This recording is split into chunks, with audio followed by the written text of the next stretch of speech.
Hello students, তোমরা দেখছো তোমাদের প্রিয় YouTube channel institute of school mathematics. আজকে আমরা যে অধ্যায়টি সম্পর্কে জানবো সেটা হলো দশম শ্রেণীর নবম অধ্যায় দ্বিঘাত করণী।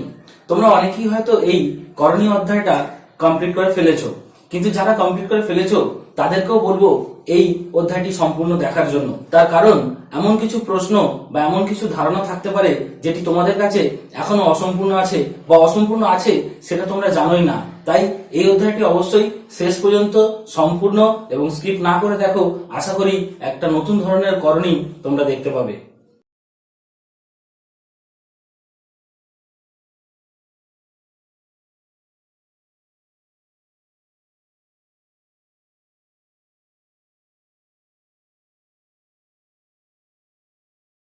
দেখো, অধ্যায়টির নাম দ্বিঘাত করণী এবং এই নামটির মধ্যে একটা অংশ, সেটা হলো এই দ্বিঘাত। এই অংশটা কিন্তু আমাদের সকলেরই জানা। আমরা দশম শ্রেণীর যখন প্রথম অধ্যায় করছিলাম, যার নাম ছিল একচল বিশিষ্ট দ্বিঘাত সমীকরণ, অর্থাৎ ওইখানে একটা দ্বিঘাত শুনেছিলাম আর আজ একটা দ্বিঘাত দেখছি। এই দুটো কি একই জিনিস? এই দুটোর মধ্যে কি কোনো কানেকশন আছে? ওই একচল বিশিষ্ট দ্বিঘাত সমীকরণের থেকে দ্বিঘাত করণীর কি কোনো সম্পর্ক আছে? তো আমরা সবার প্রথমে সেই সম্পর্ক আছে কি নেই এবং থাকলে কিরকম সম্পর্ক সেটাই জেনে নেব। করণী চ্যাপ্টারে প্রবেশ করার জন্য অনেক রকম উপায় থাকলেও আমার কাছে এটা হচ্ছে সব থেকে বেস্ট উপায় বলে মনে হয়, যেখানে কি হয় একটা চ্যাপ্টার সঙ্গে একটা চ্যাপ্টার লিঙ্ক খুঁজে পাওয়া যায়। দেখো, আমরা একচল বিশিষ্ট দ্বিঘাত সমীকরণে দেখেছিলাম যে এইরকম যদি একটা সমীকরণ লিখি x² - 4 = 0, এই আকারের সমীকরণটাকে আমরা বলতে পারি এটা হচ্ছে একচল বিশিষ্ট দ্বিঘাত সমীকরণ। যদিও আরো কমপ্লিকেটেড সমীকরণ হতে পারতো, কিন্তু আমরা খুব একটা সহজ সমীকরণ নিয়েছি কারণ তাতে তোমাদের বুঝতে সুবিধা হবে। দেখো, এই সমীকরণ যদি থাকে, আমরা জানি সমীকরণের সমাধান থাকে, আমরা এই সমীকরণের সমাধান করি। সমাধান করার নিয়ম আমরা বাঁ দিয়ে কন্টিনিউ করবো। x² = 4 আমরা সমাধান করার অনেকগুলো উপায় শিখেছিলাম। আমরা উৎপাদকের বিশ্লেষণ শিখেছিলাম, আমরা সূত্র প্রয়োগ করা শিখেছিলাম, বা আমরা বিভিন্ন রকম ওই তোমার সিদ্ধাচার্যের সূত্র শিখেছিলাম, এবং যে কোনো ভাবেই হোক আমরা সমাধান করতে পারতাম। তো আমরা এখানে একটা সব থেকে সহজ সমাধান করছি, সেটা হচ্ছে 4টা ডান দিকে নিয়ে গেলাম। এবার দেখো, এখান থেকে যদি x এর এই স্কোয়ারটা এদিকে পাঠাই তাহলে এটা হয় √4। আর সঙ্গে সঙ্গে আমরা জানতাম যে এটা দ্বিঘাত সমীকরণ বলে তার দুটো বীজ থাকে, একটা অবশ্যই প্লাস হবে একটা মাইনাস হবে রুট করলে, তাই জন্য এখানে আমরা প্লাস মাইনাস √4 লিখলাম। এবার আমরা জানতাম যে প্লাস মাইনাস √4 এর ভ্যালু হচ্ছে 2, অতএব আমরা দেখলাম যে এই সমীকরণের সমাধানটা হলো প্লাস মাইনাস 2। এবং যে সমাধানটা পেলাম সেটার দিকে একটু নজর করো। আমরা যে সমাধানটা পেলাম সেটা আমরা বলতে পারি পূর্ণ সংখ্যা। আচ্ছা, পূর্ণ সংখ্যা ছাড়াও আমরা আরো যদি প্রিসাইসলি বা একটু যদি বড় করে বলতে চাই যে পূর্ণ সংখ্যা হোক, কিন্তু পূর্ণ সংখ্যা ছাড়াও এটা আরেকটু ভালো জিনিস হচ্ছে, সেটা হচ্ছে মূলদ সংখ্যা। আশা করি সকলের এই ধারণাটা পরিষ্কার থাকা উচিত যারা নবম শ্রেণীর প্রথম অধ্যায়টা পড়েছো, যে আমাদের বাস্তব সংখ্যা মূলত দু ধরনের হয়, মূলদ আর অমূলদ। আবার মূলদের ভিতরে অনেক ভাগ থাকে, তার মধ্যে একটা ভাগ হচ্ছে পূর্ণ সংখ্যা। তো আমরা দেখলাম যে উত্তরটাই +2 এবং -2 দুটো উত্তরই হলো আমাদের পূর্ণ সংখ্যা, বা আমরা একটু যদি ব্রডলি বলি সেটা হচ্ছে মূলদ সংখ্যা। এবার দেখো, আমরা আরেকটা এরকমই দ্বিঘাত সমীকরণ নেব, কিন্তু তার সমাধান করে দেখবো কি পাই। দেখো, আরেকটা সমীকরণ নিচ্ছি x² - 3 = 0। এই সমীকরণটা একটা দ্বিঘাত সমীকরণ। যারা তোমরা আমার প্রথম ওই একচল বিশিষ্ট দ্বিঘাত সমীকরণের ক্লাসটি দেখেছো তারা আশা করি এগুলো বুঝতে পারছো। যদি না দেখে থাকো, আমার ডেসক্রিপশন বক্সে লিংক থাকবে, একবার দেখে নিও, না হলে বুঝতে অসুবিধা হবে। তো দেখো, এইটা যদি আমরা সমাধান করি তাহলে এটা হচ্ছে x² = 3। তারপরে আরো যদি সমাধান করি, ঠিক ওই প্রসিডিওর ফলো করি, তাহলে হবে প্লাস মাইনাস √3। আমরা জানি যে স্কোয়ারের দিক থেকে দিকে গেলে রুট হয়, কিন্তু দেখো এই আগের অঙ্কের ক্ষেত্রে যখন √4 এলো তখন আমরা ওটার ভ্যালু ইভ্যালুয়েট করে 2 লিখে দিতে পারলাম, কিন্তু যখন √3 পেলাম এটার আমরা কিন্তু আর ভ্যালু ইভ্যালুয়েট করতে পারছি না। এবার কেন পাচ্ছি না সেটা আমরা একটু পরে করছি। আমরা আগে জেনে নিই যে এটা যেটা পেলাম প্লাস মাইনাস √3, এটা আসলে কি? এটা তো পূর্ণ সংখ্যা নয়। তাহলে আমরা একটু যদি ব্রডলি বলতে চাই, মোট বাস্তব সংখ্যা দুটো ভাগ ছিল, একটা মূলদ একটা অমূলদ। এটা হচ্ছে সেই অমূলদ সংখ্যা একটা। তাহলে আমরা দেখলাম যে বেশ কিছু দ্বিঘাত সমীকরণ থাকে যাদের সমাধান হয় মূলদ সংখ্যায়, আবার বেশ কিছু দ্বিঘাত সমীকরণ থাকে যাদের সমাধান হয় অমূলদ সংখ্যায়। আবার আগে প্রথম চ্যাপ্টারে আমরা দেখেছিলাম এমন অনেক দ্বিঘাত সমীকরণ থাকে যাদের সমাধান করাই সম্ভব নয়। তাহলে এখন আমরা বলছি যাদের সমাধান করা সম্ভব তাদের মূলত দু ধরনের উত্তর হচ্ছে, কিছু হচ্ছে মূলদ সংখ্যায় আর কিছু হচ্ছে অমূলদ সংখ্যায়। এখন দেখো, আমরা এবার ওই কেসটা বিচার করে নিই যে এইটার বেলায় আমরা 2 করতে পারলাম, এটার বেলায় 3টা করতে পারলাম না কেন? তার কারণ হচ্ছে এই 4 যে সংখ্যাটি, এই 4 সংখ্যাটি হচ্ছে কোনো একটা পূর্ণ সংখ্যার বর্গ আকারে লেখা যায়। আমরা জানি যে 4 সংখ্যাটি দুই সংখ্যার দুই একটা পূর্ণ সংখ্যা যার বর্গ আকারে লেখা যায়, তাই জন্য আমরা যদি 4 এর রুট করতাম তাহলে সেই পূর্ণ সংখ্যাটা হতো উত্তর।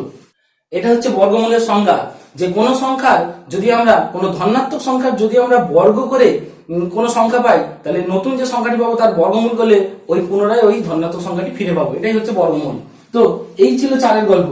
কিন্তু এই 3 সংখ্যাটি এমন কোনো সংখ্যা নেই যার বর্গ আকারে লেখা সম্ভব, যার বর্গ আকারে লেখা সম্ভব যাচ্ছে না, যেহেতু তার মানে আমরা বলতে পারবো যে এই 3টার যদি বর্গমূল করি, মানে এখানে যেমন 3টার বর্গমূল করতে 4টার বর্গমূল করতে 2টা পেয়েছিলাম, এখানে 3টার বর্গমূল করতে এই জিনিসটা কি এটা তো আমরা জানি না, পাচ্ছি না কিছু খুঁজে, তাই জন্য আমরা এখানে কিছু লিখতে পাচ্ছি না, তাই জন্য আমরা এই আকারেই রেখে দিয়েছিলাম। আর এই আকারের সংখ্যাগুলো কি আমরা বলেছিলাম অমূলক সংখ্যা। এবং ওই জায়গায় আমরা কিছু কিন্তু প্রমাণ করে দেখিয়েছিলাম যখন ক্লাস 9-এর অঙ্কগুলো করেছিলাম, 9-এর প্রথম চ্যাপ্টার। ওই ক্লাস ভিডিওটির লিংক আমি এই ডেসক্রিপশন বক্সে দিয়ে দেবো, দেখে নিও যে এটা কেন অমূলক সংখ্যা বলা হয়, তার সংজ্ঞা মান ছিল কিনা। তো দেখো আমরা দেখে নিলাম যে দু ধরনের উত্তর পাওয়া যায়, একটা মূলক একটা অমূলক। কখন মূলক পাচ্ছি? যখন কোন সংখ্যাটা সেই সংখ্যাটাই হবে মূলক যদি সেটা কোন সংখ্যার বর্গ আকারে লেখা যাচ্ছে। আর অমূলক কখন পাচ্ছি? যখন তাকে কোন সংখ্যার বর্গ আকারে লেখা যাচ্ছে না। এখন এতদিন পর্যন্ত আমরা এই ধরনের সংখ্যাগুলোকে সব অমূলক সংখ্যা বলেছিলাম। আজকের চ্যাপ্টার আমরা এই সংখ্যাগুলোরই একটা নতুন নাম দেব। সেটা কি নাম? নামটা হলো করণী। এবং এই করণী কোথা থেকে তৈরি হয়েছে? তৈরি হয়েছে দেখো একটা দ্বিঘাত সমীকরণের সমাধান করে। তাই আরো প্রিসাইসলি যে নামটা দেব সেটা হচ্ছে দ্বিঘাত করণী।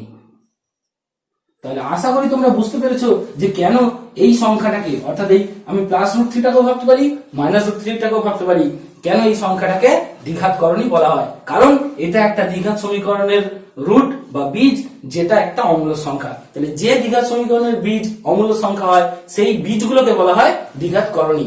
এবার দেখো আমরা আরেকটা দ্বিঘাত সমীকরণ নিয়ে দেখি যার বীজটা অমূলক সংখ্যা আসে। কিরকম দেখো, আমরা একটা সমীকরণ নিচ্ছি, মনে করো এটা নিচ্ছি x² - 4x + 1 = 0। দেখো এইটা হচ্ছে একটা পূর্ণাঙ্গ দ্বিঘাত সমীকরণ যেটা সাধারণ আকারের সঙ্গে মিলে আছে। এই সমীকরণটা আমরা সমাধান করি। তো এর সমাধান করার জন্য আমরা এক কাজ করি, সিলর আচার্যের সূত্র প্রয়োগ করি। দেখো সিলর আচার্যের সূত্র প্রয়োগ করে যদি এটা সমাধান করি, তাহলে x হয় -b ± √b² - 4ac/2a।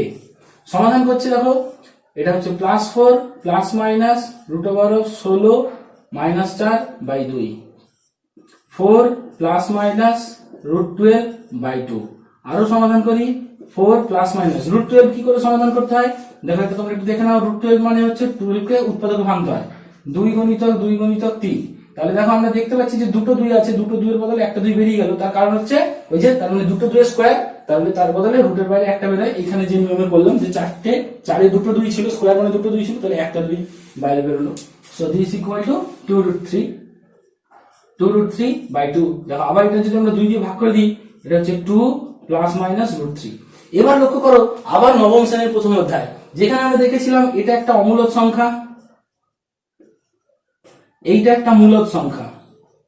তো এই মূলক সংখ্যার সঙ্গে এই অমূলক সংখ্যা যোগ করি বা বিয়োগ করি, এই দুটো মিলিয়ে আসলে এই পুরো সংখ্যাটা আসলে হয় কি একটা অমূলক সংখ্যা। তো আমরা দেখলাম যে এই ইকুয়েশনে যেমন একটা অমূলক সংখ্যা বেরিয়েছিল, খুব সুন্দর দেখতে, অমূলক সংখ্যা কিন্তু সুন্দর দেখতে। আবার এই ইকুয়েশনের বেলায় দেখলাম অমূলক সংখ্যা বেরোলো, কিন্তু তার মধ্যেও যেন একটা মূলক পার্ট জুড়ে আছে, যে এই মূলকটা আর অমূলকটা মিলে হয়েছে অমূলক সংখ্যা। তাহলে আমরা এই যে জিনিসটা বেরোলো, যেটা আমরা বলছি 2 + √3ও ভাবতে পারি অথবা 2 - √3 ভাবতে পারি। এই দুটো জিনিসই কি না আমাদের অমূলক সংখ্যা তো হলো। তাহলে অমূলক সংখ্যারই একটা নতুন নাম দিয়েছিলাম করণী, তারই একটা ভালো নাম দিয়েছিলাম দ্বিঘাত করণী, কারণ সেটা একটা দ্বিঘাত সমীকরণের সমাধান। তাহলে এটাকেও আমরা বলবো কি দ্বিঘাত করণী। কিন্তু এই যে সংখ্যাটা, এইটাকেও দ্বিঘাত করণী বলছি, এটাকেও দ্বিঘাত করণী বলছি। তাহলে এই দুটো সংখ্যার মধ্যে একটা বেসিক ডিফারেন্স আছে, যে এইটা পিওরলি একদম বিশুদ্ধভাবে অমূলক সংখ্যা, আর এটা হচ্ছে একটা মূলক পার্ট একটা অমূলক পার্ট জুড়ে অমূলক সংখ্যা তৈরি হয়েছে। তো তোমরা এটা কেন অমূলক জানার জন্য তোমরা এই ক্লাস 9-এর আমি ভিডিও লিংকটা দিয়ে দেবো, বাস্তব সংখ্যার অধ্যায়ে, ওটা দেখে নিও, তাহলে বুঝতে পারবে। তো দেখো এর ক্ষেত্রে যেহেতু একদম বিশুদ্ধ হচ্ছে, তাই জন্য এটাকে আমরা বলবো শুদ্ধ দ্বিঘাত করণী। আর এর ক্ষেত্রে যেহেতু একটু মিশে আছে, তাই একে বলবো মিশ্র দ্বিঘাত করণী। তাহলে আমরা দেখতে পেলাম যে করণী মূলত দুই প্রকার হয়, একটা হলো শুদ্ধ আর একটা হলো মিশ্র। তোমাদের পরীক্ষায় কিন্তু এই ধরনের প্রশ্ন আসে যে একটা মিশ্র করণীর উদাহরণ দাও, একটা শুদ্ধ করণীর উদাহরণ দাও, বা এটা কি ধরনের করণী, এগুলো জানতে চাইতে পারে। তো আমরা যেটা জানলাম সেটাকে একটু লিখে ফেলি। করণী, আমরা করণীকে ভালো কথায় বলছি দ্বিঘাত করণী। দ্বিঘাত করণী মূলত দুই প্রকার, একটা হলো শুদ্ধ দ্বিঘাত করণী বা শুদ্ধ করণী, আর একটা হলো মিশ্র। অশুদ্ধ বলবো না, আমরা মিশ্র বলবো কারণ ওটা মেশানো আছে। মিশ্র দ্বিঘাত করণী। তো লক্ষ্য করো, আমরা যে কোনো দ্বিঘাত সমীকরণের সমাধান করেছিলাম, কিন্তু কিছু সমাধান খুব সুন্দর হয়েছিল, পূর্ণ সংখ্যা মূলদ সংখ্যার উত্তর এসেছিল, আর কিছু সমাধানের আমরা সুন্দর উত্তর করতে পারিনি বা তোমরা সেটা করনি, তাই জন্যই এর নাম বোধহয় করণী। তো যাই হোক, এটা একটা মজা ছিল। তো দ্বিঘাত করণী মূলত আমাদের দুই ধরনের হলো, একটা শুদ্ধ দ্বিঘাত করণী আর একটা মিশ্র দ্বিঘাত করণী। আমরা কিছু উদাহরণ লিখে নিই। আমরা শুদ্ধ দ্বিঘাত করণীর উদাহরণ দেখো, আমরা দেখিয়েছিলাম √3। আচ্ছা, আরো কিছু আমরা এক্সট্রা লিখে নিচ্ছি। ধরো √5 আমরা নেগেটিভ সংখ্যা লিখতে পারি, √7 আমরা √2 লিখতে পারি। তো দেখো, এইগুলো সবই হচ্ছে শুদ্ধ দ্বিঘাত করণী, এই ধরনের, যার মধ্যে শুধুমাত্র অমূলক পাঠটাই আছে আর কোনো মূলক পাঠ নেই। আর মিশ্র দ্বিঘাত করণী সেটা হচ্ছে দেখো এই ধরনের, ধরো আমরা লিখেছি 2 + √3 হতে পারে, আমাদের 5 + √7 হতে পারে, আমাদের 3 - √5 হতে পারে। দেখো আমরা বিভিন্ন রকম লিখে দেখিয়েছি। তো আচ্ছা, আমরা এদিকে পাঠটা একটু মুছে দিচ্ছি, এবং তোমরা দেখো এই যে জিনিসগুলো লিখলাম এগুলোর একটা বিশেষ আকার আছে। কি আকার? দেখো, আমরা যেগুলো শুদ্ধ দ্বিঘাত করণী লিখেছি এদের আকারটা হচ্ছে অনেকটা √a এই টাইপের, মানে কোনো একটা সংখ্যার রুট এই আকারে। আর এই যে মিশ্র করণীটা লিখলাম তাদের আকারটা দেখো অনেকটা এইরকম, a + √b এই আকারে। এবার দেখো, আমরা এটা প্লাস না বলে মাইনাসও বলতে পারি, কারণ এখানে মাইনাসও থাকতে পারে, যে আমরা দেখলাম উদাহরণগুলো। এখন দেখো, এই যে √a আর √b লিখেছি এই দুটোর একটা বিশেষ গুণ আছে। কি গুণ? না, এই যে এটা লিখেছি, এই এটা যেখানে যেখানে a পূর্ণ বর্গ সংখ্যা নয়, এ যদি কোনো পূর্ণবর্গ সংখ্যা হয়ে যায় তাহলে কিন্তু রুটটা আমরা এরকম ভাবে ইভালুয়েট করে নিতে পারবো, তাহলে পূর্ণবর্গ সংখ্যা ছাড়া যে কোনো সংখ্যা। আর এখানে যে রুটটা লিখেছি সেখানেও সেটা বিটা ছিল, যেখানে এই বিটি পূর্ণ বর্গ সংখ্যা নয়। তো আমরা দেখে নিলাম যে শুদ্ধ করণীর সাধারণ আকার কি আর মিশ্র করণীর সাধারণ আকার কি। দেখো, আমরা এইখানে যে শুদ্ধ দ্বিঘাত করণীগুলো লিখেছি তাদের প্রত্যেকের ভিতরের সংখ্যাগুলো দেখো, মূলত এগুলো হচ্ছে মৌলিক সংখ্যা। কিরকম? দেখো, এর বেলায় 3, এর 5, এর 7, এর 2, এবং প্রত্যেকটা মৌলিক সংখ্যা দেখো আলাদা। তো এইরকম যদি দুটো করে শুদ্ধ দ্বিঘাত করণী নিই এবং তাদের ভিতরের সংখ্যাগুলোকে দেখি আলাদা, তাহলে সেই দুটো শুদ্ধ দ্বিঘাত করণীকে আমরা বলবো তারা একে অপরের থেকে আলাদা, বা একটু ভালোভাবে বলবো তারা অসদৃশ শুদ্ধ দ্বিঘাত করণী। মানে আরো একটু যদি ছোট্ট করে বলি তাহলে বলবো অসদৃশ করণী। এবার দেখো, আমরা বলছি তাহলে কি সদৃশ বলেও কিছু হতে পারে, মানে দুজনের ভিতরটা একই দেখতে হতে পারে। দেখো, একটা আমরা এক্সাম্পল লিখছি। মনে করো আমরা লিখলাম √8 এই একটা সংখ্যা, আর একটা ধরো লিখলাম √32। দেখো, এই দুটো সংখ্যার ভিতরে এই দুটো করণীর মধ্যে যে সংখ্যাগুলো লিখেছি সেটা হচ্ছে 8 আর 32। এবং দেখো, এই 8 আর 32 সংখ্যাটা পূর্ণবর্গ সংখ্যা নয়, এই তো এখানে লেখা আছে। তাহলে 8 আর 32 যেহেতু পূর্ণবর্গ সংখ্যা নয়, তাহলে 8 আর 32 কে আমরা বর্গমূল করে দেখি কি পাই। দেখো, 8 কে করলে পাচ্ছি √2 × 2 × 2, তার মানে 2√2। আর 32 কে করলে পাচ্ছি, দেখো আমরা একটু সরিয়ে করছি, 32 কে করলে পাচ্ছি দেখো 2 × 2 × 2 × 2 × 2। তো দেখো, আমরা এই দুটোর জন্য একটা 2, এই দুটোর জন্য একটা 2, মানে 2 × 2 বার করে নিচ্ছি, ভিতরে থাকছে √2, ওই দুটা থেকে গেল, এটা দেখো হচ্ছে 4√2। তো আমরা দেখতে পেলাম যে এই যে দুটো করণী লিখেছি এরাও হচ্ছে আমাদের শুদ্ধ দ্বিঘাত করণী, তার কারণ এর ভিতরের সংখ্যাগুলো পূর্ণ বর্গ সংখ্যা নয়। কিন্তু এই সংখ্যাগুলোকে যদি আমি একটু রিডিউস করি তাহলে দেখো তাদের ভিতরের যে আমাদের করণী পাঠটা, মূল যে পাঠটার জন্য এর করণী থেকে গেছে, এ দ্বিঘাত করণী হয়েছে, সেই পাঠটা হচ্ছে দেখো সমান, এরও √2 এরও √2, কিন্তু দুটো সংখ্যা আলাদা, কারণ এইখানের সংখ্যাগুলো আলাদা আছে বলে। ঠিক একই রকম ভাবে এই যে দুটো উদাহরণ লিখেছি এরকম উদাহরণ আমরা আরো লিখতে পারি। যেমন আমরা যদি চাইলে এটাকে ধরো √128 লিখতে পারতাম, তাহলে এটার বেলায় করলে দেখতে ভিতরের সংখ্যাটা তোমার √2 থাকতো। তাহলে এই ধরনের করণীগুলো যাদের এই ভিতরের করণী পাঠের ভিতরের সংখ্যাগুলো একই রকম তাদেরকে আমরা বলি সদৃশ্য দ্বিঘাত করণী। তো শুদ্ধ দ্বিঘাত করণী আমাদের এখন দুই রকম, আমরা এটাকে একটু ক্লাসিফাই করে দেখিয়ে দিচ্ছি। শুদ্ধ দ্বিঘাত করণী আমাদের এখন দুই রকম, একটা হলো সদৃশ্য আর একটা হলো অসদৃশ্য। সদৃশ্য কাকে বলবো? যদি তাদের এইগুলো সব একই রকম হয়, যেমন এখানে উদাহরণ লিখেছি কি না, আমরা √8 লিখতে পারি, √32 লিখতে পারি, এরা দুজন হচ্ছে একটা সদৃশ্য জোড়া। আচ্ছা আমরা তাহলে একটা √3 দিয়ে লিখে দেখাচ্ছি, একটা মনে করো √3 আর একটা মনে করো √27। দেখবে এদের ক্ষেত্রেও ভিতরের পার্টটা তোমার আসবে 3 আর √3 আসবে। আর অসদৃশ্য কখন বলবো? যখন দেখবো এগুলো আলাদা, যেমন দেখো আমরা লিখছি √3 আর তার সঙ্গে √5 লিখলাম। আচ্ছা এটা যদি হয় আরেকটা জোড়া লিখে দেখাচ্ছি, আরেকটা জোড়া দেখো যখন হতে পারে আমরা √3 সঙ্গে √8। তো দেখো এইগুলো হয়ে গেল আমাদের সব অসদৃশ্য দ্বিঘাত করণী। এদের ক্ষেত্রে তোমরা দেখবে ভিতরের রুট পার্টটা আলাদা আসবে। তো আমরা এখন পর্যন্ত যা ক্লাসিফিকেশন করলাম সেগুলো একটু সামারি করে নিই। দ্বিঘাত করণী এসেছে আমাদের দ্বিঘাত সমীকরণ থেকে, সেই দ্বিঘাত সমীকরণের সমাধান যেটার ভিতরের সংখ্যাটি রুটটা ভিতরের সংখ্যাটি পূর্ণবর্গ সংখ্যা ছিল না, তাদেরকে আমরা আগে বলেছিলাম অমূলক সংখ্যা, এখন বলছি দ্বিঘাত করণী। দ্বিঘাত করণী দু ধরনের, একটা শুদ্ধ দ্বিঘাত করণী, একটা মিশ্র দ্বিঘাত করণী। শুদ্ধ দ্বিঘাত করণী আবার দু ধরনের, সদৃশ্য আর অসদৃশ্য। সদৃশ্য হবে যদি তাদের রুট পার্টটা এক হয়, আর অসদৃশ্য হবে যাদের রুট পার্টটা আলাদা হয়। এবার চলে এসো আমরা এরপরে এই যে করণী বলে যে সংখ্যাগুলো, এগুলো তো বেসিক্যালি হচ্ছে অমূলক সংখ্যা। তো অমূলক সংখ্যা আবার যদি খুব একটু ব্রড সেন্সে দেখি তাহলে তারা বাস্তব সংখ্যা। তাহলে আমরা বাস্তব সংখ্যা জানি যে যোগ করলে বাস্তব সংখ্যা হয়, বিয়োগ করলে বাস্তব সংখ্যা হয়, দুটো বাস্তব সংখ্যা, গুণ করলে বাস্তব সংখ্যা হয়, ভাগ করলে বাস্তব সংখ্যা হয়। তাহলে আমরা দেখতে চাইছি তার একটা স্পেশাল পার্ট অর্থাৎ অমূলক পার্ট, যার নাম দিয়েছি দ্বিঘাত করণী, তারা যোগ বিয়োগ গুণ ভাগটা কেমন ভাবে নিজেদের মধ্যে ফলো করে।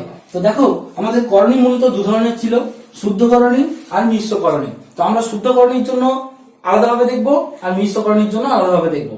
দেখো শুদ্ধ করণী, আমরা শুদ্ধ করণী দুটো নিচ্ছি তাহলে বুঝতে পারবে। মনে করো আমরা শুদ্ধ করণী আমরা 1 নম্বর দেখছি। মনে করো একটা শুদ্ধ করণী হচ্ছে √2 আর একটা শুদ্ধ করণী হচ্ছে √3। আমরা এইরকম দুটো শুদ্ধ করণী নিলাম এবং এদের যোগ করে দেখতে চাই। তাহলে এই দুটো যোগ, আচ্ছা √2 আর √3 দুটো শুদ্ধ করণী, কিন্তু যদি লক্ষ্য করো শুদ্ধ করণী দুটো ভাগ ছিল, একটা সদৃশ একটা অসদৃশ। এইটা হচ্ছে অসদৃশ শুদ্ধ দ্বিঘাত করণী। এবং এর ক্ষেত্রে জানবে যে যখন অসদৃশ দ্বিঘাত করণী হয়, দুটো অসদৃশ দ্বিঘাত করণী মানে দুটো অমূলক সংখ্যা, দুটো অমূলক সংখ্যা মানে দুটো বাস্তব সংখ্যা ভাবতে পারি, এবং দুটো বাস্তব সংখ্যা যোগ করলে একটা বাস্তব সংখ্যা হয়। কিন্তু সেই বাস্তব সংখ্যাটাকে আমরা কোনোভাবে অন্য কোনো বাস্তব এরকম দ্বিঘাত করণী দিয়ে বা অমূলক সংখ্যা দিয়ে রিপ্রেজেন্ট করতে পারবো না। অর্থাৎ √2 + √3 কে যদি আমরা যোগ করি তাহলে একে আমরা √2 + √3 এই আকারেই লিখে দিতে হবে। আমরা একে √সামথিং এই আকারে লিখতে পারবো না, তার কারণ এরা অসদৃশ দ্বিঘাত করণী। ক্লিয়ার? তাহলে এর ক্ষেত্রে কি হলো, যোগফল সম্ভব নয়, এই কথাটা বলবো না, কিন্তু যোগফলের নতুন আকার দেওয়া সম্ভব নয়। তাহলে আমরা বলবো এইটা যোগ এইটা, এই দুটো যদি যোগ করি তাহলে যোগফল ওই আকারেই থাকবে, ওই আকারেই থাকবে। কিন্তু আমরা এই শুদ্ধ দ্বিঘাত করণী যখন সদৃশ্য করণী নেব তখন কি হবে দেখো। মনে করো আমরা একটা উদাহরণ নিচ্ছি যে √2 আর একটা ধরো সদৃশ্য নেবো, তাহলে আমরা √8 নিই, √2 আর √8 এই দুটো সদৃশ্য করণী যোগ করতে চাই। তখন কি হবে দেখো, আমরা জানি √2 আর √8 মানে হচ্ছে √2 থাকলেও √8 মানে আমরা জানি 2√2। আমরা একটু আগেই করেছিলাম, তোমরা যারা দেখেছো তারা বুঝতে পারছো যে 2√2। এবার দেখতে পাচ্ছি দেখো এই দুটো সদৃশ্য, তার কারণ হচ্ছে এই যে এখানেও √2 এখানেও √2, এবং এরা কিন্তু আমার শুদ্ধ দ্বিঘাত করণী ছিল। এবার দেখো এদের মধ্যে যোগ করার নিয়ম হচ্ছে, তোমরা এটাকে এইভাবে ভেবে নাও। মনে করো √2টা হচ্ছে x, আমরা যে বীজগণিত করেছি চলরাশি করেছি। আচ্ছা যদি তার থেকে আরো সহজভাবে ভাবতে পারো, ধরো মনে করো √2টা হচ্ছে একটা আম, √2 একটা আম, তাহলে কি হবে, এখানে √2 আগে কিছু নেই, 1 আছে, তাহলে একটি আম। এখানে √2 আগে 2 আছে মানে দুটি আম, তাহলে একটি আম আর দুটি আম যোগ করলে কটি আম হয়, 3টি আম হয়। তাহলে আমরা লিখবো 3টি আম মানে কি √2। বা এটা কোনো যদি বীজগণিতের সেন্সে ভাবি, এটা x, তাহলে এটা হচ্ছে x, এটা হচ্ছে 2x, x আর 2x যোগ করলে 3x, x এর জায়গায় √2 লিখে দিলাম। যেভাবে খুশি ভাবতে পারি।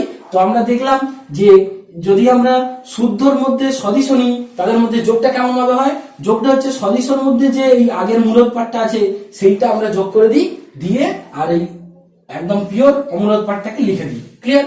তো এর ক্ষেত্রে দেখো আমরা একটা নতুন আকার দিতে পারলাম, এই দুটোকে মিলে এইভাবে লিখতে পারলাম, বা আমরা চাইলে এটাকে দেখো আর একটু যদি এইভাবেও চাইলে লিখতে পারি, এই যেমন আমরা √8 কে ভেঙে এটা তৈরি করেছি, তাহলে 3টাকে ভেতরে ঢোকালে কি হবে, দুটো ঢুকবে মানে 9 মানে √18 এইভাবেও লিখতে পারি। তার মানে দেখো এই দুটো যোগ করে আমরা একটা নতুন আকার দিলাম, আমরা এটা উত্তর বলি বা এটা উত্তর বলি একই বোঝায়, এবং এর ক্ষেত্রে দেখা গেল যে যোগফলের আকারটা নতুন পাওয়া গেছে।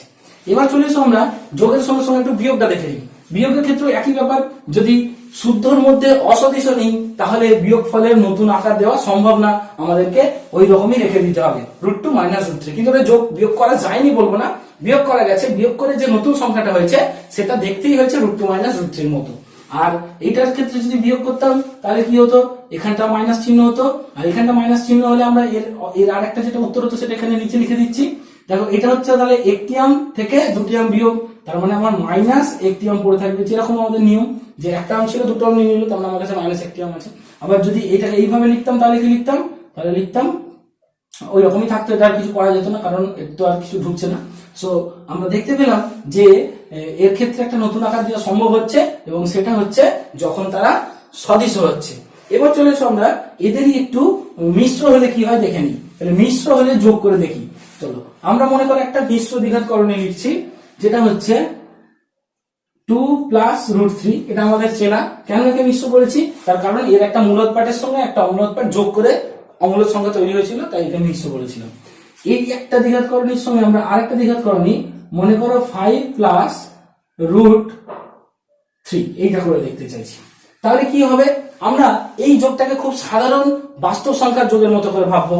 আমরা ভেবে নেবো কি না, এইটার ব্র্যাকেট গুলো তুলে দিলে যেটা হয় 2 + √3 + 5 + √3। এবার আমরা দেখো এই যোগটা এর বেসিসে করবো। আমরা দেখতে পাচ্ছি 2 আর 5 যোগ করা সম্ভব, তাই 7 লিখলাম। আর দেখতে পাচ্ছি √3 আর √3, এই দুটো √3 হচ্ছে দেখো আমাদের সদিশ দ্বিঘাত করণী, এবং সদিশের ক্ষেত্রে আমরা বলেছিলাম যোগ করতে পারি। তাহলে এটা কি হলো, একটা তার মানে দুটো √3। আশা করি বোঝা গেছে কিভাবে যোগটা হবে। মিশ্র দ্বিঘাত করণীর যোগ সাধারণ বাস্তব সংখ্যার যোগের মতো করেই হবে, এবং এর ক্ষেত্রে দেখাটা নতুন আকার দেওয়া গেল। আমি এটারই আরেকটা এক্সাম্পল লিখছি। দেখো মনে করে লিখলাম 2 + √3, আর এইটা ধরো 5 + √3 না লিখে আমরা লিখলাম √2। সেক্ষেত্রে কি হবে, আমরা ঠিক একই রকম ভাবে ব্র্যাকেটটাকে তুলে দেবো 2 + √3 + 5 + √2, এবং সেক্ষেত্রে কি হবে দেখো আমরা 2 আর 5 7 পাবো, কিন্তু এই দুটো দেখতে পাচ্ছি আমাদের অসদিশ আছে, এই যে 1 নম্বরটার মতো। তাহলে আমরা কি করবো, এর ক্ষেত্রে ওটাকে আর যোগ করতে পারবো না, কিন্তু যোগ আকারে লিখে রাখতে পারবো, এই হবে উত্তর। তো প্রত্যেকটা জিনিসের নিয়মটা মাথায় রাখো, কারণ আমরা অঙ্কে বারবার এগুলো ইউজ করতে হবে। আমরা নতুন কিছু করছি না, কিন্তু তা একবার জেনে নিচ্ছি যাতে সমস্যা না হয়। তো এবার চলে এসো আমরা এরই বিয়োগটা একটু দেখে নিই। এরই যদি বিয়োগ করতাম, আশা করি তোমরা বুঝতে পারছো, 2 + √3 সঙ্গে বিয়োগ করছি 5 + √3। কি করতাম, নর্মাল বিয়োগের মতো ব্র্যাকেটটা তুলে নিতাম, তাহলে হতো 2 + √3 - 5, এই মাইনাস দিয়ে গুণ হতো -√3। তো দেখো আমরা দেখতে পাচ্ছি 2 - 5 = -3, আর এইটা তো হচ্ছে +√3 - 3, যেরকম বাস্তব সংখ্যার ক্ষেত্রে কেটে যায়, এটা কেটে গেল বা যোগ বিয়োগ করে শূন্য হলো। সো আর কিছুই থাকলো না, আমরা শূন্য একবার লিখছি, সো -3। দেখো এর ক্ষেত্রে এই দুটো যোগ করে কিন্তু আমরা একটা আর করণী পাইনি, আমরা একটা পূর্ণ সংখ্যা পেয়েছি, একটা মূলদ সংখ্যা পেয়েছি। এবার চলে এসো এইটার বেলায় যদি বিয়োগ করতাম, তাহলে 2 + √3 - 5 + √2, তাহলে আমাদের হতো 2 + √3 - 5 - √2, এই মাইনাসটা দিয়ে গুণ করে নিলাম। এবার দেখো আমরা এইটা বিয়োগ করলে হচ্ছে তোমার -3, আর √3 - √2 এরা হচ্ছে আমাদের অসদিশ দ্বিঘাত করণী। তাহলে আমরা কি করতে পারবো না, যোগ বিয়োগ করতে পারবো না, তাহলে এটা এরকমই লিখে রাখতে হবে +√3 - √2। আশা করি তোমরা এই মিশ্র বলো বা শুদ্ধ বলো তাদের যোগ বিয়োগ ব্যাপারটা বুঝেছো। এবার চলে আসে আমরা গুণের ক্ষেত্রে কি করব। মনে করো আমরা গুণ করতে চাইছি দুটো, প্রথমে শুদ্ধ দ্বিঘাত করণীর গুণ করা যাক। মনে করো আমরা √2 আর √3 এই দুটো সংখ্যা গুণ করতে চাইছি। তাহলে কি করব, এই গুণের নিয়ম হচ্ছে রুটটা দিয়ে দেব, 2 আর 3 গুণ হয়ে যাবে, মানে ওই সংখ্যাগুলো ভিতরে ভিতরে গুণ হয়ে যাবে। তাহলে কত হলো দেখো 6। এবার যদি কোনোভাবে এটাকে আবার বাইরে বার করা সম্ভব হতো তো বার করতাম, নাহলে এরকমই থাকতো, এবং এটা হলো এর গুণ। এবার দেখো এইরকমই গুণ যদি একটা এরকম থাকতো, আমাদের মনে করো ওই সামনে একটা কোনো সংখ্যা বলা থাকতো, মনে করো আগে এই দুটো করে নিই আমরা, √2 × √8, মানে প্রথমে করলাম অসদিশ, এবার সদিশ, সে একই ব্যাপার, রুটটা দিয়ে দেবো, 2 গণিত কাট করবো, এবং 2 গুণিত 8 করলে দেখো 16, এবং এটার যদি আবার এটাকে সলভ করে বার করা সম্ভব হয় তাহলে যেটা হচ্ছে 4, এটা হলো উত্তর। বোঝা গেল? আচ্ছা, যদি এরকম থাকতো গুণে, যদি মনে করো √2 সঙ্গে 3√5 এটা গুণ করতে দিল, তাহলে আমরা কিভাবে করতাম? আমরা গুণ করতাম এইভাবে যে 3টাকে ভিতরে ঢুকিয়ে নিতাম, √2 3টা ভিতরে ঢুকিয়ে নিলে হতো, দেখো 9 ঢুকতো তাহলে 45 হতো। এবার আবার এই আগের নিয়মটা ফলো করতাম, তাহলে 45 আর 2 গুণ করলে হতো 90। এটা যদি সম্ভব হয় যে বাইরে কিছু বার করা যাবে তাহলে বার করবো। দেখো বাইরে বার করলে আমরা এখানে আমরা জানি 6 15 90, আমরা জানি 9 10 90, তাহলে 9 এর জন্য 3 বেরিয়ে যাবে আর √10 পড়ে থাকবে, আর বেরোতে পারবে না। তো এইভাবে আমরা প্রত্যেকটাকে গুণ করতে পারবো। এবার দেখে নেবো মিশ্র দ্বিঘাতকরণ কিভাবে আমরা নির্ণয় করতে পারি। তো দেখো আমরা করছি 2 + √3 একটা মিশ্র, আর একটা মনে করো 5 + √3। তো এই গুণটা খুবই সহজ, আমরা একদম বাস্তব সংখ্যা যেরকম গুণ সেভাবে করব। প্রথমে এইটা দিয়ে এটাকে গুণ, তারপরে এইটা দিয়ে এটাকে গুণ, একই রকম ভাবে এইটা দিয়ে এটাকে গুণ, এইটা দিয়ে এটাকে গুণ। চলো এটা গুণ করলে দেখো হচ্ছে আমার 5 দুগুণে 10। এটা দিয়ে এটাকে গুণ, 2 আর √3 গুণ, 2 আর √3 গুণ করলে হবে 2√3। যেমন 2 আর √3 কে পাশাপাশি লিখে দিতে হবে। √3 আর 5 কে গুণ, তাহলে কত হবে 5√3। আর √3 আর √3 গুণ, দুটো √3 গুণ করলে হবে দেখো √, এইটার মতো নিয়মে হবে √, 3 গুণিত 3 মানে তোমার হয়ে যাবে 9। তার থেকে আবার দেখো 9 মানে দুটো 3, তাহলে একটা 3 বেরিয়ে আসবে। সো √3 গুণ করলে হবে 3। এবার এটাকে আমরা যদি সমাধান করতে পারি, সমাধান করে লিখবো 10 3 13 প্লাস 2, দেখো 2√3 আর 5√3 এই দুটো তো হচ্ছে আমাদের কি সদৃশ করণী, তাহলে যোগটাও করতে পারবো। তাহলে এটা হয়ে যাবে দেখো 7√3। এইটা হলো দুটো করণীর গুণের নিয়ম। এবারে আমরা দেখে নেবো যে দুটো করণী যদি হয় তাদের মধ্যে ছোট বড় কিভাবে নির্ণয় করতে হয়। তো চলে এসো আমরা কয়েকটা ঘটনা দেখে নিই যে ছোট বড় নির্ণয়। আচ্ছা, আমরা বেশ কিছু করণী নেব এবং তাদের উদাহরণ নিয়ে বুঝবো। সবার প্রথম মনে করো আমাদের শুদ্ধকরণের একটা পার্ট ছিল সদৃশ করণী। আমরা সদৃশ করণী নিয়ে দেখছি। দুটো সদৃশ করণী কিভাবে ছোট বড় বিচার করব। মনে করো একটা নিলাম 4√2 আর একটা নিলাম 5√2। এই দুটো দেখো সদৃশ করণী, কারণ এদের ভিতরের এটা একই আছে। তাহলে এদের মধ্যে বড় ছোট কি করে বুঝবো? যার এই আগের পার্টটা অর্থাৎ এই মূলত পার্টটা বেশি থাকবে সেই হবে বড়। তাহলে এটা হয়ে গেল আমাদের 5√2টা বড়। আচ্ছা, সদৃশ করণীর পরে এবার দেখো আমরা অসদৃশ করণী করেছিলাম শুদ্ধকরণের একটা অংশ। তাহলে অসদৃশটা দেখে নিই, অসদৃশ করণী। আচ্ছা, অসদৃশ করণী আমরা দুটো নিচ্ছি। মনে করো একটা √2 নিলাম আর একটা √3 নিলাম। দেখো এই দুটোর ক্ষেত্রে কে বড় কি করে বুঝবো? যার ভিতরটা বড় থাকবে। দেখো এর 2 আছে 3 আছে, তাহলে 3টা বড় বলে এই করণীটা বড়। ক্লিয়ার? আচ্ছা, অসদৃশ করণী আমরা আরেকটা উদাহরণ নিচ্ছি। মনে করো আমরা নিচ্ছি এই ধরনের, ধরো একটা নিলাম 4√2 আর একটা নিলাম 5√3। দেখো এই দুটোর মধ্যে আমরা কি করে বুঝবো? দেখো এর ক্ষেত্রে যদি এই অনুযায়ী ভাবি এটা বড়, ঠিক আছে, কিন্তু তার সঙ্গে সঙ্গে দেখো এই দুটোও দেখতে হবে। 4 আর 5 এর মধ্যে কে বড়? 5টা বড়। তাহলে দেখো এর 5টাও বড় আবার √3টাও বড়, মানে দুটো পার্টি বড় আছে, তাই জন্য অবভিয়াসলি এটা বড় হবে। কিন্তু যদি এরকম না থাকতো, মনে করো এটার উল্টো আছে, মনে করো 5√2 আছে আর 4√3 আছে, তাহলে দেখো এর থেকে এটা বড় কিন্তু আবার এর থেকে এটা বড়, মানে বড় পার্টটা একদিকে নেই। তখন আমরা কি করব? তখন করার উপায় হচ্ছে এই দুটোকে আমরা কি করব? বর্গ করে দেখে নেব। এই দুটোকে বর্গ করে দেখে নেব। বর্গ করে যে ভ্যালুটাকে বড় পাবো সেইটার করণী, মানে বর্গ ছাড়া পার্টটাকে বড় বলবো। তাহলে এটার বর্গ করলে দেখো 5 5 25 আর 2 মানে এটা হচ্ছে 50। আর এটার বর্গ করলে হচ্ছে 4 4 16 আর 3 48। তাহলে দেখতে পেলাম এই পার্টটা বড়, তাহলে এইটা বড়, তার মানে এই বর্গটা তুলে দিলেও এইটাই বড় থাকবে। ক্লিয়ার? এইভাবে বলবো। এবার চলে এসে আমরা মিশ্র করণীতে দেখে নিই।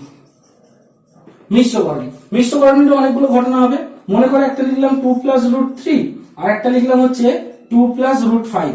দেখতে পাচ্ছি এদের এই পার্ট দুটো সমান এবং এই পার্টটা থেকে এই পার্টটা বড়, তাহলে এই কম্পারিজন থেকে বলে দেবো যে এইটা বড়। কিন্তু যদি এরকম না হতো, মনে করো আমরা এরকম একটা লিখছি, মনে করো 2 + √3 আর একটা লিখলাম 4 + √3। দেখতে পাচ্ছি দেখো এর যেমন এই পার্টটা সমান ছিল, এর পাচ্ছি এই পার্টটা সমান, কিন্তু এই পার্টটা থেকে এই পার্টটা বড়, মূলত পার্টটা, তার মানে অবশ্যই এ বড়। কিন্তু যদি এরকম না থাকে, মানে এর ক্ষেত্রে যেগুলো ওই যে মিলগুলো পেয়েছিলাম যে এর বেলায় একটা পার্ট সমান একটা পার্ট বড়, এই দুটোর ক্ষেত্রে ওরকম যদি না থাকে, তাহলে কি হতে পারে? ধরো এইটার বেলায় ভাবছি যে এর যখন এটা মিল পেয়েছিলাম, এটা মিল পেলাম না, তাহলে কি হতে পারে? ধরো এটা 2 + √3 আর এইটা মনে করা আছে 3 + √5। তাহলে আমরা লক্ষ্য করবো কিরকম মিল। দেখো এই 2 এর থেকে 3 বড়, এই 3 এর থেকে এই 5 বড়, তার মানে এর দুদিকটাই বড়, তাহলে এটা বড়। এবার দেখো আমরা একদম অন্যরকম একটা উদাহরণ নেব। মনে করে নিলাম 2 + √3 আর একটা মনে করে এমন নিতে চাইছি যাতে এর থেকে কম হয় আর ওর থেকে বড় হয়। মনে করো এটা নিয়ে নিলাম কম আর ওইটা নিয়ে নিলাম বেশি। এবার দেখো তুমি বলতে পারবে না যে কোনটা বড় কোনটা ছোট। তার কারণ হচ্ছে এটার থেকে এটা কম আর এটার থেকে এটা বেশি, মানে একদিকে কম বা একদিকে বেশি পার্টটা নেই দুটোরই। তাহলে আমরা এর ক্ষেত্রে উপায় হচ্ছে এই যে বর্গ করে দেখে নেবো, এই দুটোর বর্গ করে নেবে, যেটা বড় পাবে সেটাকে বড় করবে। আর আশা করি তোমরা এটা করে দেখে নিতে পারবে। তো এইভাবে আমরা বিভিন্ন রকম ভাবে, বা আরো এক ধরনের উদাহরণ দেখতে পারো। মনে করো এক জায়গায় আছে 2 + √3 আর এক জায়গায় আছে 2 - √3। তো আমরা দেখতে পাচ্ছি 2 এই সংখ্যাটার সঙ্গে যোগ করা হয়েছে, 2 সংখ্যাটার সঙ্গে বিয়োগ করা হয়েছে। তো অবভিয়াসলি যেটা যোগ করা হয়েছিল সেটাই বড় হবে।